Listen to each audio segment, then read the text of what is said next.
कीमिया पर लगे हुए मेरे सभी दोस्तों को नमस्कार।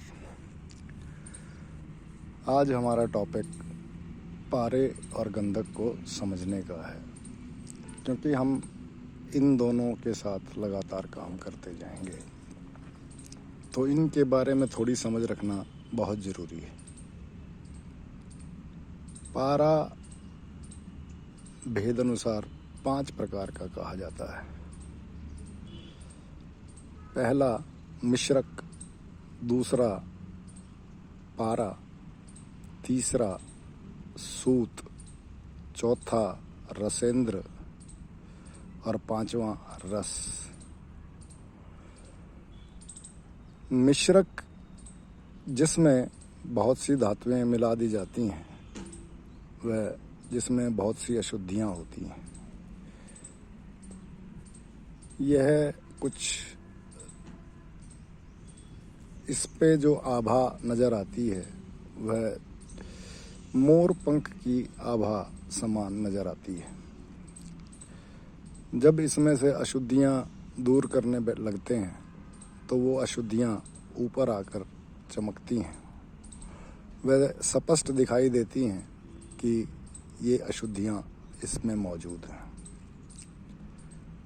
इसे मिश्रक कहा जाता है। यह कुछ हल्की कालापन लिए हुए होता है। इसके बाद आता है पारा। इस पारे में कुछ थोड़ी चमक होती है, परंतु अशुद्धियां अभी भी हैं। इसमें देखने पर महसूस होता है कि यह थोड़ा रूखा हो चुका है। जब इसमें से अशुद्धियां, ऊपरी अशुद्धियां निकाल दी जाती हैं तो यह कुछ रूखा सा हो जाता है। जो पारा मिश्रक रूप में हमें बाजार से मिलता है, उसे हमें पहले पारे में परिवर्तित करना होता है, जिसमें कुछ अशुद्धियां फिर भी मौजूद रहती हैं।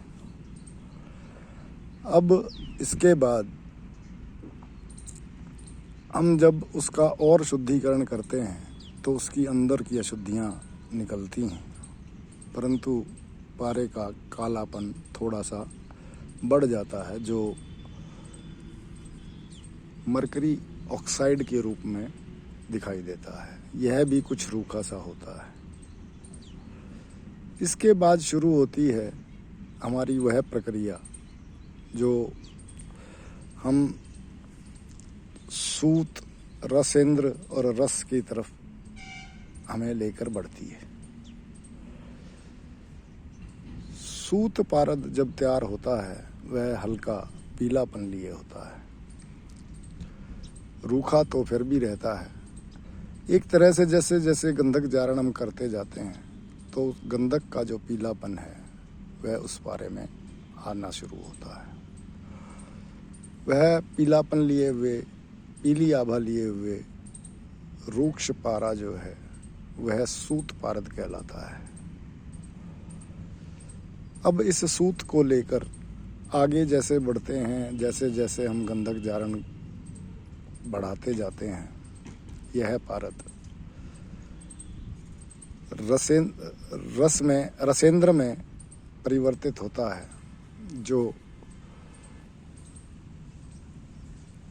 थोड़ा और गहरा पीलापन लिए हुए होता है।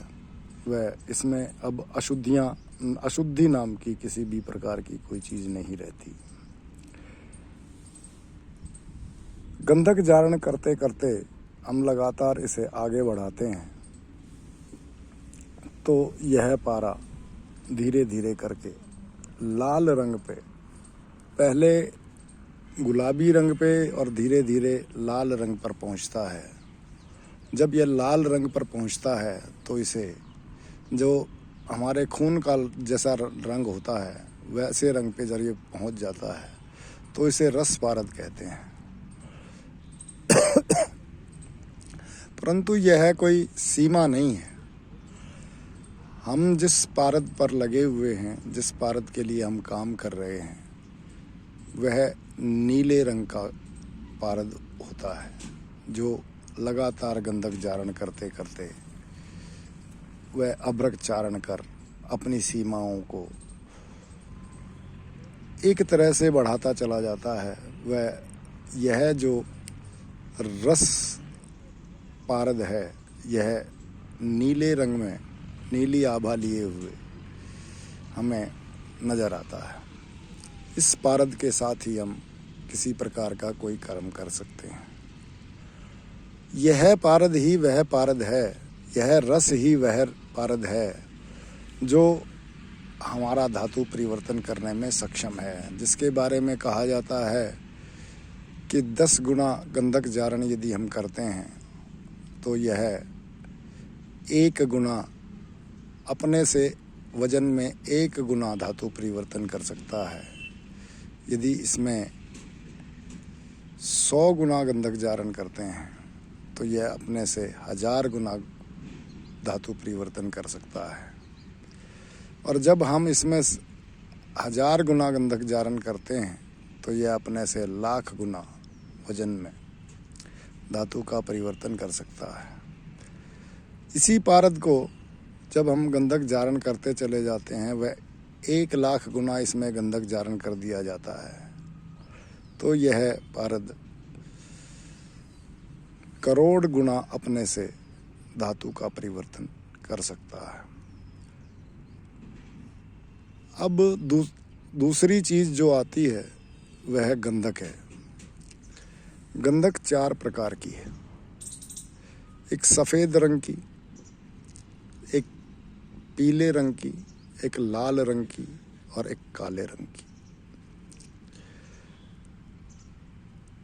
सफेद गंधक हम अपनी इस प्रक्रिया में इस्तेमाल नहीं करते क्योंकि वह बहुत ही निम्न स्तर की होती है। पीली गंधक, जिसे आंवला सार गंधक हम कहते हैं, वह गंधक हम लोग इस्तेमाल करते हैं, या यदि मिल जाए तो लाल गंधक इस्तेमाल करने की कोशिश करते हैं। लाल गंधक पीली गंधक से भी उत्तम होती है। वह लाल गंधक से उत्तम काली गंधक होती है, परंतु वह उपलब्ध नहीं होती है। लाल गंधक भी बहुत मुश्किल से उपलब्ध होती है, अतः चाहे वो हमारे कीमियागर हैं, चाहे वो हमारे औषधि निर्माण में लगे हुए लोग हैं, हम सब लोग पीली गंधक का इस्तेमाल करते हैं।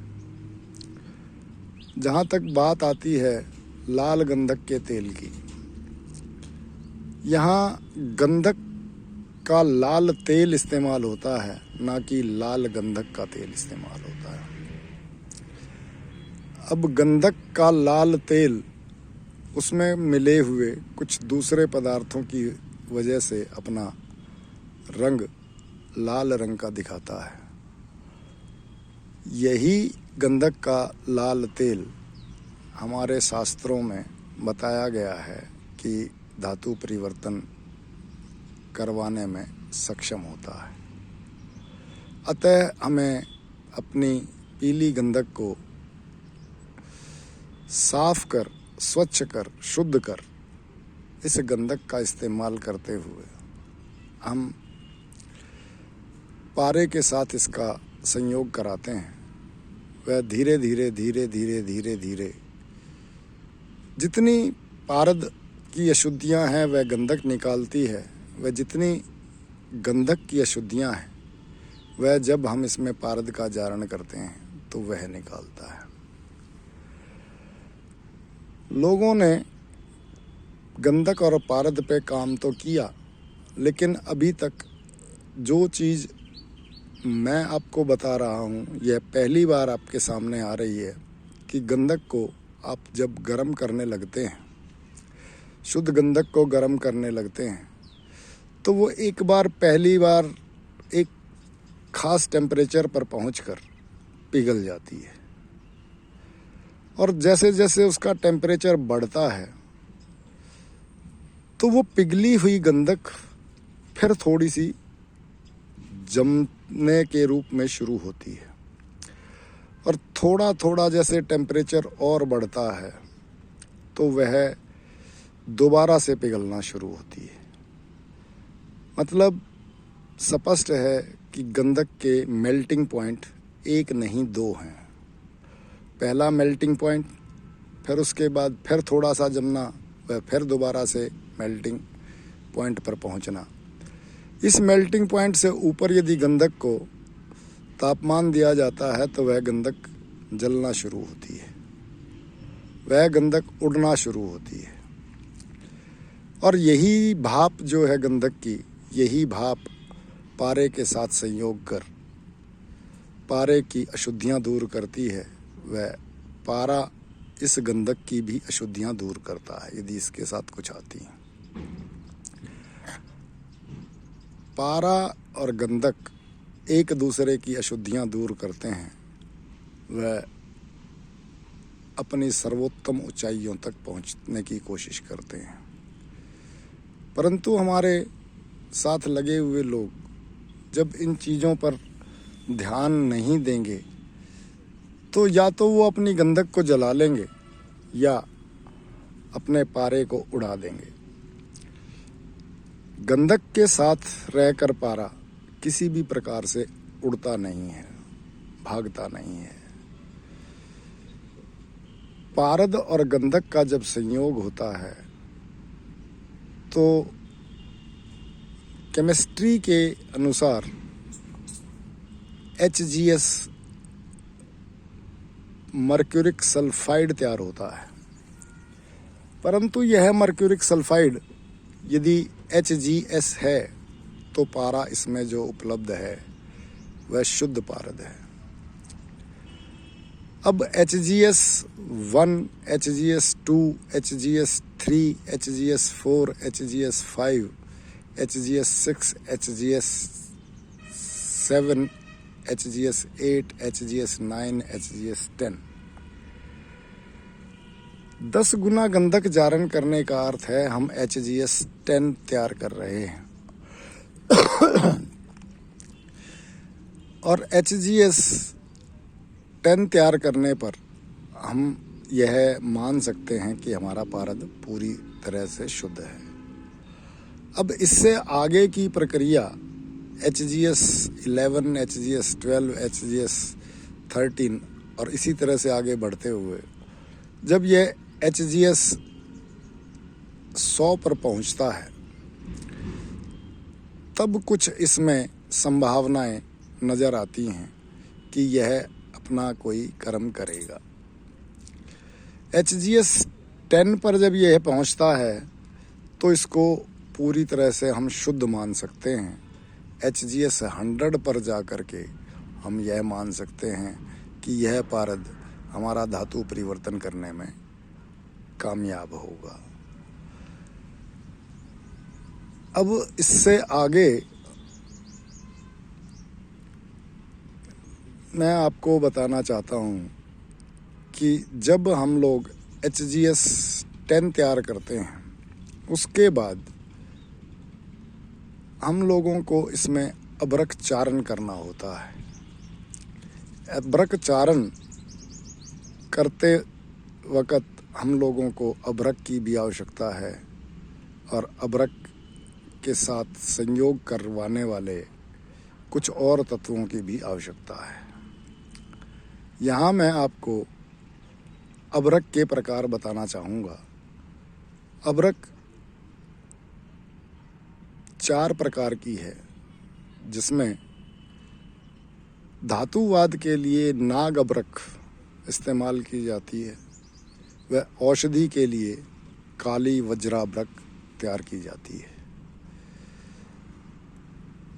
नाग अभ्रक यदि हम अग्नि पर सीधी रखते हैं तो वह सांप की तरह फुंफकार मारती है। काली वज्राभ्रक यदि हम सीधी अग्नि पर रखते हैं तो उसमें किसी प्रकार का कोई अग्नि के द्वारा शब्द या उसमें परिवर्तन नज़र नहीं आता है। और यही जो काली वज्राभ्रक है, यही औषधि रूप में इस्तेमाल की जाती है। सजेस्ट यह किया जाता है कि इसी काली वज्राभ्रक को इस्तेमाल कर हम अपना पारा तैयार करें, क्योंकि नाग अभ्रक से तैयार किया गया पारा शरीर में जब इस्तेमाल किया जाता है तो कुछ प्रकार के दोष उत्पन्न करता है, जैसे पथरी, जैसे लकवा, जैसे और इसी प्रकार के कई दोष हैं जो स्थिरता पैदा करना, जो दूसरी और अभ्रक इस्तेमाल करने से पैदा होते हैं। इस बात से कोई ज़्यादा फर्क नहीं पड़ता कि हम नाग अभ्रक इस्तेमाल कर रहे हैं या काली वज्राभ्रक इस्तेमाल कर रहे हैं। काली वज्राभ्रक भी वही काम करती है जो नाग अभ्रक करती है, लेकिन जिन लोगों ने सिर्फ और सिर्फ धातु परिवर्तन की तरफ बढ़ना है, वे नाग अभ्रक का इस्तेमाल सस्ती होने की वजह से करते हैं। वह काली वज्राभ्रक थोड़ी सी महंगी मिलती है, पर इतनी महंगी भी नहीं कि अफोर्ड ना की जा सके। जो इस कर्म को करने पे लगा है, वहाँ यह कीमत देखना कोई अहम चीज़ नहीं है।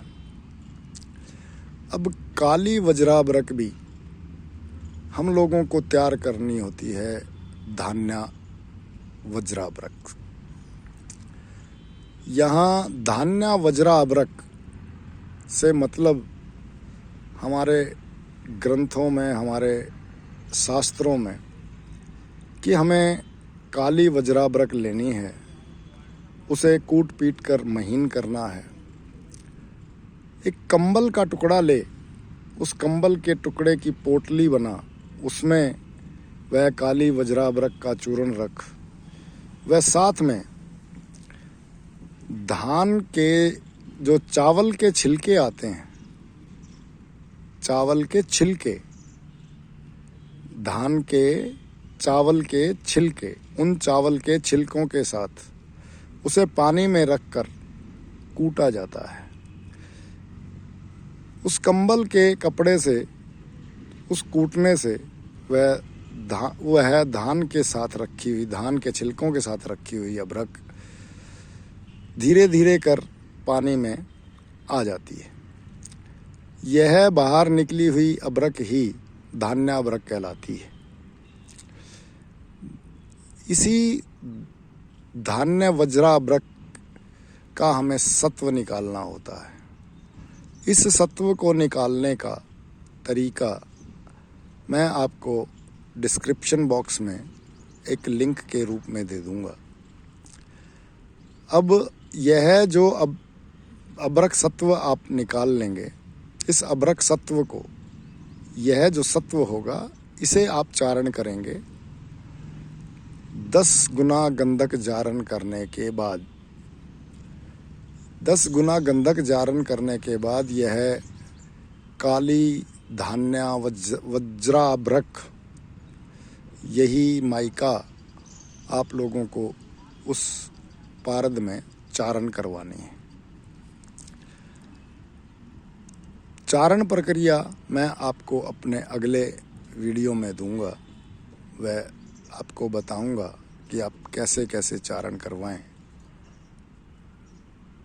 आज के लिए इतना ही। धन्यवाद।